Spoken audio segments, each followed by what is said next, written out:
स्त्री पर भरोसा हिंदी कहानी। एक गांव में एक ब्राह्मण और उसकी पत्नी बड़ा प्रेम से रहते थे, लेकिन ब्राह्मणी का व्यवहार ब्राह्मण के परिवार के लोगों के साथ अच्छा नहीं था।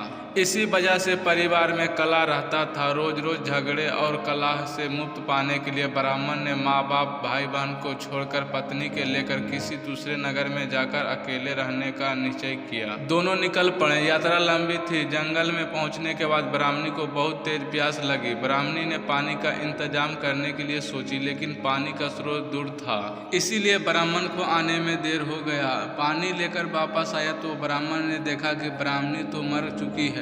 ब्राह्मण बहुत दुखी होकर भगवान से प्रार्थना करने लगा। उसी समय आकाशवाणी हुई कि ब्राह्मण, यदि तू अपने प्राणों का आधा भाग इसे स्वीकार कर दे तो ब्राह्मणी जीवित हो सकती है। ब्राह्मण ने यह स्वीकार कर लिया और ब्राह्मणी फिर से जीवित हो गई। दोनों को आगे की यात्रा शुरू कर दी। दोनों यात्रा करते हुए नगर के द्वार पर पहुंचे। ब्राह्मण ने पत्नी से कहा, प्रिय तुम यहीं ठहरो, मैं अभी भोजन लेकर आता हूँ। ब्राह्मण को जाने के बाद ब्राह्मणी अकेले रह गई। थोड़े देर बाद वहाँ एक लंगट व्यक्ति आया। भले ही वह लंगट था, किंतु सुंदर और जवान और तंदुरुस्त था। उसने ब्राह्मणी से हंसकर बात की और ब्राह्मणी भी उससे हंसकर बोली। दोनों में काफी बात हुई और दोनों एक दूसरे की ओर आकर्षित हो गई। दोनों ने यह महसूस किया कि वे एक दूसरे को चाहने लगे हैं और इसीलिए उन्होंने जीवन भर एक साथ रहने के प्रण लिया। ब्राह्मण जब भोजन लेकर लौटे तो ब्राह्मणी ने कहा, यह बेचारा लंगट व्यक्ति भी भूखा है, इसे भी अपने हिस्से में से दो दो भोजन के बाद। जब वहां से वे लोग आगे चले तो ब्राह्मणी ने ब्राह्मण से अनुरोध किया कि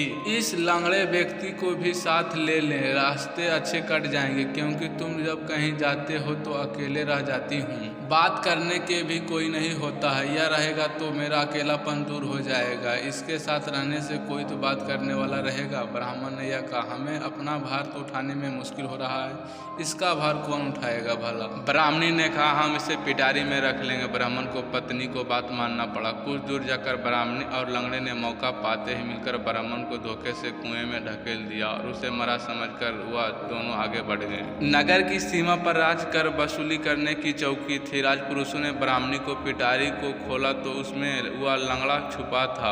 यह बात राज दरबार का पहुंच गई। राजा को छुपाने पर ब्राह्मणी ने कहा कि यह मेरा पति है, हम अपने परिवार वालों को झगड़े और कलह से परेशान होकर देश छोड़ चुके हैं और यहाँ रहने आए हैं।